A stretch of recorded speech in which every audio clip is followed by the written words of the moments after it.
Here's something that's been bothering me. I'm 36 years old. That's not the part that's bothering me. I'm 36 years old, and I've been involved in feminism since I left my small town in Maine and went to Boston for college. So how did I get to my mid-30s as an active feminist without being fully aware of how little medicine knows about female bodies? And I'm making an assumption that if you've made it this far in the podcast, you don't take issue with the term feminism. But just for the people in the back, we define feminism as the social and political movement that advocates for equality between sexes. And if you've been listening so far, I think we can all agree that medicine does not treat the sexes equally. My mom also went to college in Boston and was involved in feminism and progressive politics. But for her, that involvement meant immediately becoming aware of how little medicine knew about her body and giving her the information about what she could do about it. So why did I miss out on this information? How did the feminist agenda change so much? What's happening to your body, we don't know, because we've never really studied the female body. Say it's all in my head, but the research is quite spotty. No, we've never really studied the female body.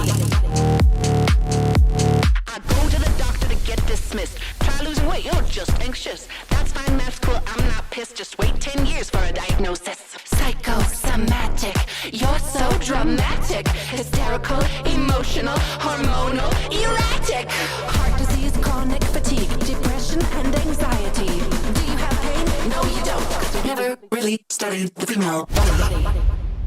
Well, it's episode 8, and I can't put this off any longer. I have to interview my mother for this podcast. She and my dad live in rural Maine, still in the same ancient farmhouse on a mountain that they raised me and my sister in. It took no less than half an hour to figure out how to connect my dad's Bluetooth headphones to my mom's aging laptop, but we got it done. I'm exhausted now. I can't do anything.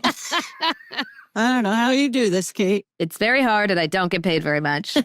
So, hi, Mom. Hi, Kate. I wanted to talk to you about your time in Boston in the 70s and early 80s. What brought you to Boston? Well, I was going to college in Boston. Yes, not in Boston, exactly.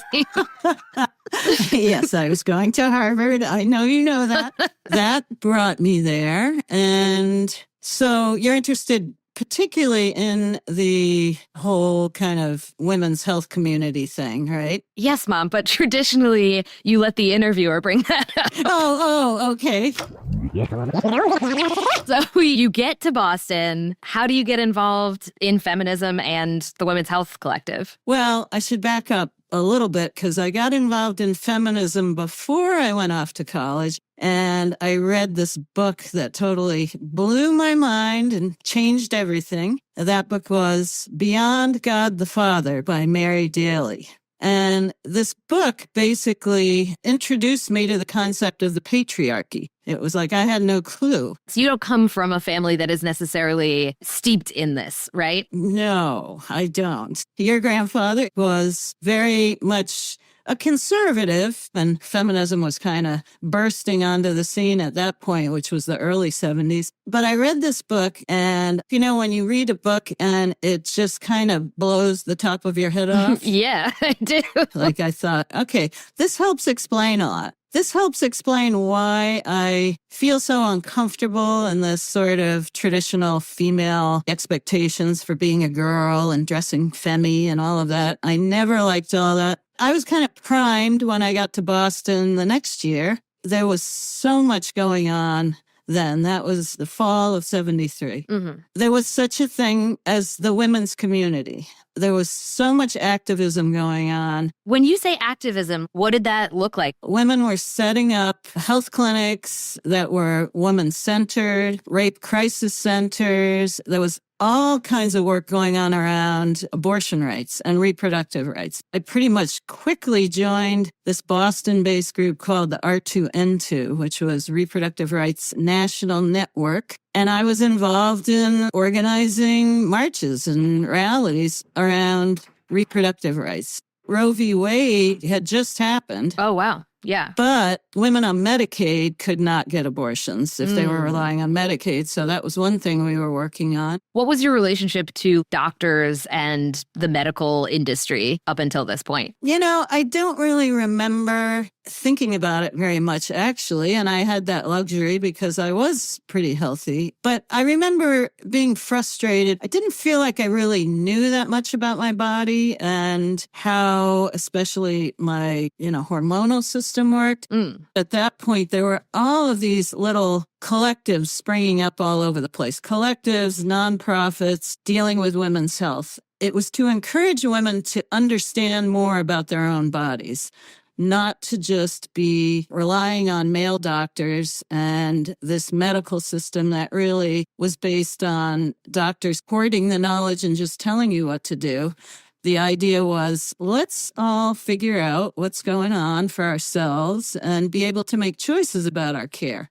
There must have been at least 3 or 4 of them in the Boston, Cambridge area. One of them was the Boston Women's Health Collective, which put out Our Bodies Ourselves, which you're familiar with, right? Yes, we had it in the house. Yes, we did. I went to this women's health center and took a class they were giving on natural birth control because I wasn't happy with being on the pill. I didn't like what it was doing to me. It was pretty wild. Set the scene for me. What were you thinking? What were you expecting? I was a little nervous, I will say, because I had no idea what to expect. And it doesn't look like a clinic or a medical center. It looked pretty much like a bigger house. And as I remember, you go upstairs and there was this big room. And there was a group of maybe 15 of us taking this class, all women. And the instructors were women, maybe 3 different women. This was when my mom was about 19, her sophomore year of college. Everybody sat on the floor in a circle, instructors included.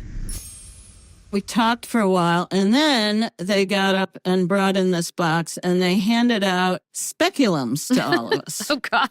That's really 0 to 60. This is the first class. I don't know if it was the first class, but this is kind of how the classes went. And then the next step, we all pulled off our pants and underwear, and we're sitting there in the room looking at our own cervixes using the speculum and the mirror. And I mean, what I remember is it was kind of hilarious. Everybody was like laughing, but there was also just this great sense of, oh, it's not a big deal. Everybody looks kind of the same, more or less, and it's not like unspeakable, this part of your body. People would crawl around and look at each other's cervix, And did you have any idea that, that's what this would involve when you signed up for the class or, showed up? No, it's not like they described that in the description of the class. Did everybody just seem on board? I don't remember anyone, making a scene and storming out or anything like that. I think people knew this was the atmosphere. This was the kind of place this was. I mean, there was just this huge importance put on women being together in a safe place and being able to talk about everything relating to gender and sex and birth control. So I think anyone who was going to sign up for this class sort of knew what they could be getting into. So you had this class. What happened next? Well, I helped start a women's newspaper at Harvard. It was called Seventh Sister. It's where I first learned about printing and layout, and I ended up becoming a graphic designer. Were you publishing health-related stuff, or was it mostly political? It was a mix. We even had reviews of plays. And actually, me and a ragtag group of friends put on a play at the experimental theater that was called A Womb of One's Own. Oh. We wrote it ourselves. This one actor was the uterus, and we had a few guys in the show, and they were the sperm dressed all in white. I mean, it was pretty wacky. I do wish I could have seen it. It does sound very fun. It was great. It was great. And not that different from a play that my friends and I put on in college called Vagina Play. Right, exactly. So you did all of this incredible political work that was tied into women's health and body literacy and women understanding what was happening with their bodies and having the information and sharing it with each other, discussing it together. That was so clear and so important. And then 30 years go by, my sister and I are in college going into the world, and that kind of political activism tied to women's body literacy doesn't exist. What do you think happened? Honestly, I don't know. And it's a very good question because at the time we felt like this is it. This is changing everything. We had faith that this was going to turn things around. I've come to feel like in America in particular, it's all about pendulum swing. The 60s and the 70s, there was just so much happening and so much change, especially when it came to gender and women's rights and reproductive rights. And then there was a reaction to it. And look at the reaction now. I wondered, had this kind of major progress and then backlash happened in women's health before? We're going to take a quick break, and then we're going to go even further back in history than the 1970s, if you can imagine such a thing. Cause we never really studied the female body. Welcome back to Cramped. If you look at the last 50 years, from the time my mom was in college to now, it seems like a lot of progress was made in the push for awareness and advocacy around women's health. And then it seems like it kind of fell away. I wanted to see if this was a pattern, if there have been other times where there was a big push for better medicine, for more awareness of how medicine was not serving who it claimed to serve.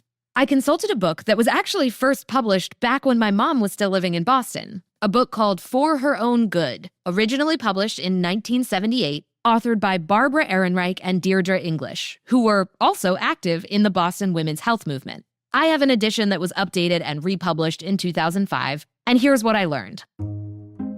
If you were a woman living in the colonial U.S., you would have depended mostly on a female lay healer for your healthcare. These were women in your local community or in your extended family who knew about herbs and how to treat common complaints. Women typically relied on other women around them for care, for everything from fever to childbirth and pregnancy complications. Knowledge about how to deal with sicknesses and treat conditions were passed through families and communities, down through generations and across hundreds of years.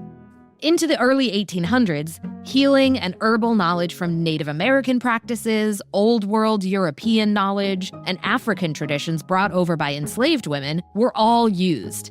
They would just vary depending on the climate herbs would grow in and the cultural makeup of your area. Healing wasn't just about whipping up an herbal medicine for your cough or making sure a pregnant woman lived through labor.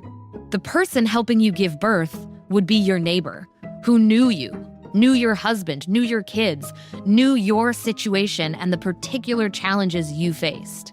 The herbal medicines and interventions might not always have cured you, but they probably wouldn't do you any harm. But there was another kind of health practitioner that you started seeing more and more of in the late 1700s into the early 1800s. Men who called themselves regular doctors, who charged for their services. There were no formal standards to be able to call yourself a regular doctor. And regular doesn't mean normal, it just means like professional. Regular doctors were more like a club, where if you were accepted into a medical school, or if a doctor took you on as an apprentice, you could be one.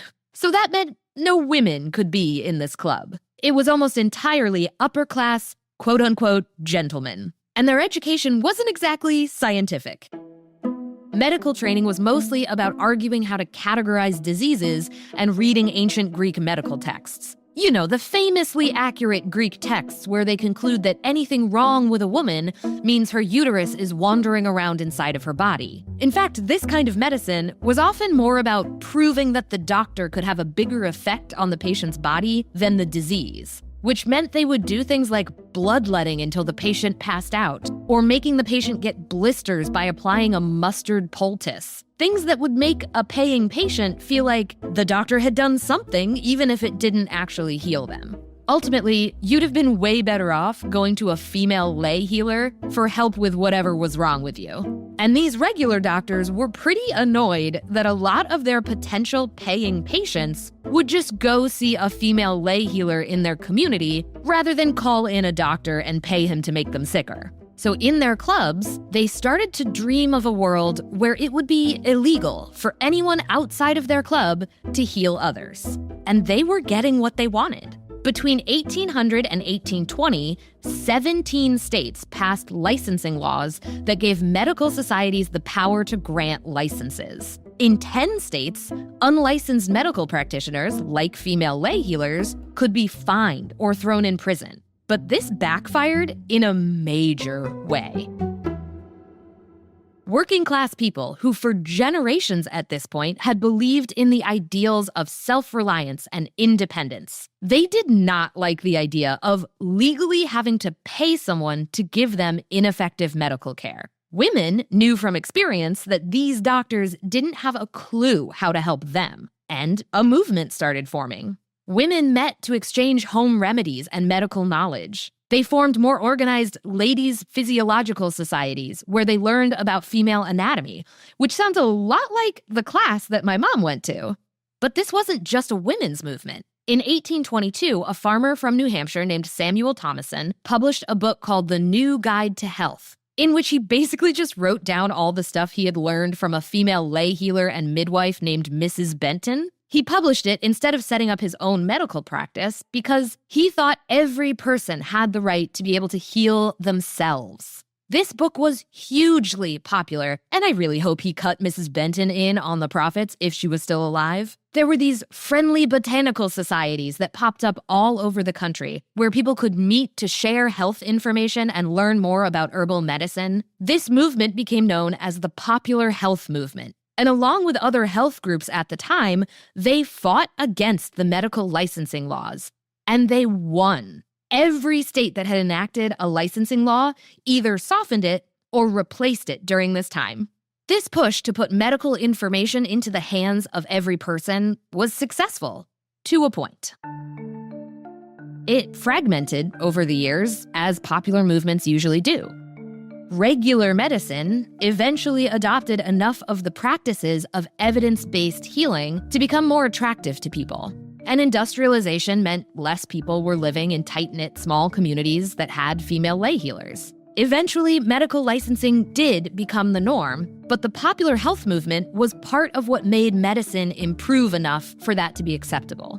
So this backlash against an upper-class club of doctors who had monopolized healthcare but weren't providing adequate care, it has happened before. It seems like at a few times in our country's relatively short history, we've come to the same conclusion. The established medical field is not working for us, does not serve us, and we want more information and autonomy. We want to be able to make informed decisions about our own health. Are we back in one of those moments today?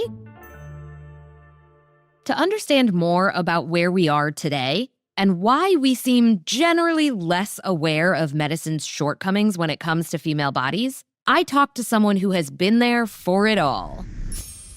I'm Laura Prieto. I am the program director for Our Bodies, Ourselves, and I am also a professor emerita in history and gender studies at Simmons University in Boston.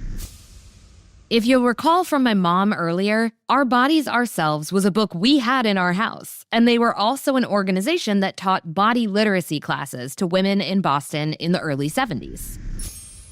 Our Bodies Ourselves is a guide to the bodies, sexuality, and health of women and gender expansive people. It is now a digital resource, so it's a website, but it has a long, distinguished history. Our Bodies Ourselves as a book is one of the iconic books of the 20th century. It helped launch the women's health movement. One of our founding principles is that we are experts in our own lives. That combination of trustworthy, reliable, research-based information about our health and our bodies is put together with our experience and what we know about ourselves to try to inform people so they can make better decisions about their lives and their health. So we are carrying that torch still many years later, over 50 years later. From your perspective within this organization and as a women's health historian, what happened? Why didn't I get this awareness that mainstream medicine doesn't really know very much about women and doesn't seem to have women's best interest or quality of life as a priority? Why didn't I get this awareness that my mom had 40 years before? First of all, I'm sorry that you didn't get it. You are not alone. Part of my answer as to what happened since those radical, transformative, heady period of taking on all of this structural sexism, including in medicine, part of what happened is that there were victories, that there were some real changes that came about that made some of the thinking of the women's health movement more mainstream, right? People started recognizing that gender-based violence and sexual discrimination, they were social problems. Reproductive rights, right? Roe v. Wade in 1973, childbirth practices changed a lot. It was almost unheard of for a father to be in a delivery room when Our Bodies, Our Selves started, and they really pushed to change our expectations of experiencing childbirth, of what kind of support we needed to go through that experience and what kind of options we should have for where to give birth and who would help deliver, patient consent and consumer rights, those lengthy and sometimes really comical lists of side effects. You know, the informed consent packets that come with medication was a result of the pressure that Our Bodies, Ourselves and other women's health organizations put on the whole industry. I mean, women's health became a whole new specialty within professional medicine. Those were all victories that, of course, we celebrate them and we're grateful for them. But over time, they seem to have taken that radical edge off of the ideas and the demands, all of which weren't met. Even though that's a long list, a lot of the things that Our Bodies, Ourselves and women's health movement were pushing for haven't happened. These demands that were really radical and grassroots, they became professionalized, which was in a way the goal, but it also diffused the energy and like the sense of urgency and even the sense of badassery, of being on the front lines of protesting and rallying and capturing all of that big second wave energy of feminism in the 70s. That's so tricky because ultimately, you want these things to be part of mainstream medicine so that they can be accessible to everyone, but then it sort of necessitates compromise, right? It diffuses everything. Mm-hmm. And who's in charge of them and how many other interests are involved that are going to need balancing. When there is something so clear to fight against and there's such clear injustice, it feels so obvious. And when it starts to be like, okay, how do we implement this? How do we change a giant structure, a huge system? It gets so much more nuanced and subtle and harder to push against and define. Mm-hmm. I'm nodding vigorously. I asked Laura what she thought about my theory that there's these pushes forward and then loss of momentum in this awareness of medicine's shortfalls throughout our history. First, I'd say it's a fallacy to think of history as just linear progress. We want it to be that, but that's not how it has ever worked. It's also seems cyclical at times. I have a whole class lecture I'll spare you about waves and the wave theory. I mean, the idea of waves of feminism was first coined in 1968. So it has a lot to do about separating one generation from another. But there is something to it in these cycles of activism and then backlash. So if someone wanted to help raise awareness of how little medicine knows about women's bodies today, what should one do? I think what we need to do is push for education. That's uphill right now. Sex education in general is very hotly debated at best right now. That's one of those things that hasn't happened in the wake of the women's health movement. School curricula themselves didn't really change. Most people don't learn about menstruation in school. It's not in the textbooks. I think defending free speech is really, really important. Without free speech, then we can't have these discussions and we can't advance what we know about things. Continuing to push back against the stigmas and the myths so that we can have open exchange of information and conversations, because we are not there yet. That consciousness raising is an idea that goes back to the 1970s, but I think is still super relevant. The idea of helping people become aware of the enormity of these issues and how they're not alone. Talking to Laura made me feel a little calmer about all of this somehow. She's been doing this work, and she's thrilled we're here now, but she doesn't have that edge of desperation I feel like I have in my voice sometimes, that, "Oh God, have you seen this? We really have to do something." She's like, "Welcome. Yes, it is very bad out there. Would you like to come in and see what we've been working on for the last 50 years? personally, I would like a little music break, and I'm in charge here, so we're taking a little music break. Gonna call it sick to work. I don't care, my boss is a jerk. Can't believe all the pain I'm in. Give me white wine and Vicodin it. Call my girls, see if they wanna go. Take their minds off dumb ass flow. So I start a letter on my bathing suit. 'Cause I've got sharks in hot pursuit. Surfing the wave. All the girls are surfing the wave. Surfing the crimson wave today. That was Crimson Wave by Taco Cat. When we talk about the importance of free speech and sex ed, I agree. Let's have/keep those things. But aside from calling up my reps once again, I'm not sure what I can do to contribute to those fights. I think my mom might have some insight as a genuine, card-carrying, consciousness-raising 70s feminist. If we want to get back to that information sharing, mutual support, getting more information into the hands of people making the decisions, what do you think we can do? The obvious thing politically is to just be speaking out about it, especially about abortion right now, to be writing to your reps. One thing that I think some Democrats are talking about doing is trying to bring up a national right to abortion law, which they've talked about forever. But even though they'll probably get voted down, just do it. Do that kind of just ground level citizen work politically, even though it's depressing. It's a hard thing to accept that we've got this setback, but I mean, one thing I'm thinking of doing, because Maine is fine as far as abortion law. We even have a law that was just put in that protects doctors who are prescribing abortion pills for people in red states where abortion's illegal. I'd like to find out, how can I host women who are looking to get an abortion? We've been making donations to groups that are providing funding for women who are looking to get abortions.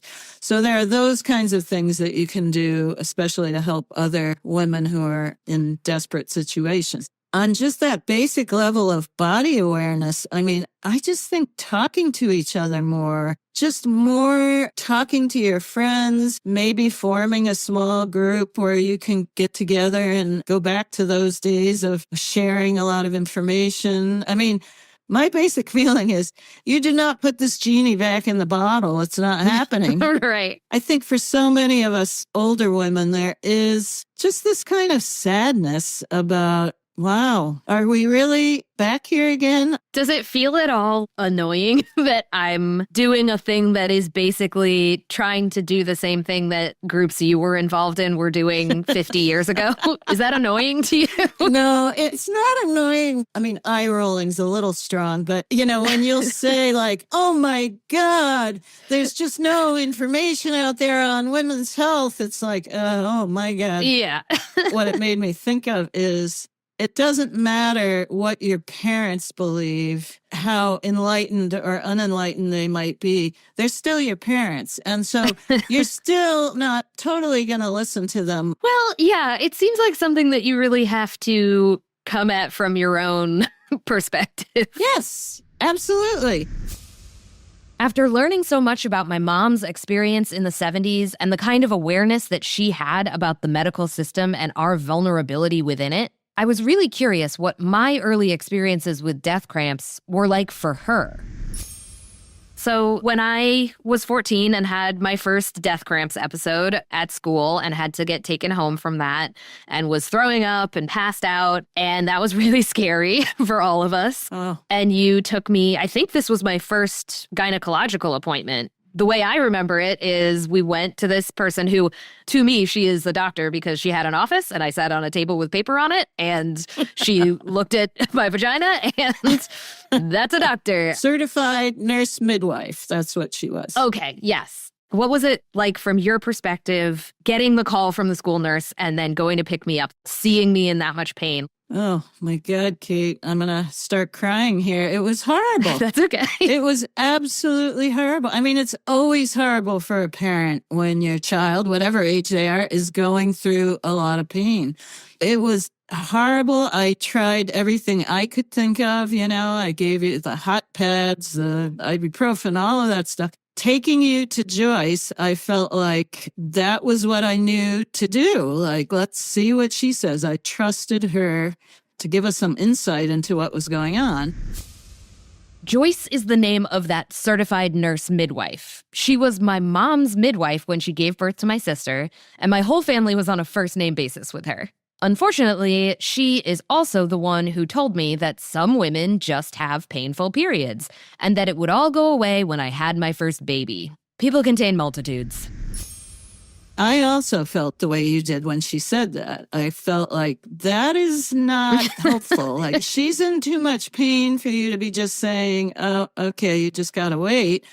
But she knew more than I did. And because of what we were just talking about earlier, I was very reluctant to take you to the mainstream medical establishment and have some OBGYN guys look at you and say, okay, we need to get you on 4 different drugs. So I really didn't know what to do. So one thing I want to make sure to say is just to apologize to you that I didn't do more than I did. Oh, I mean, doing research in those days wasn't like Googling, I would have had to go to a medical center, but I should have done it and I didn't. And I feel badly about that. no, Mom, you have nothing to apologize for.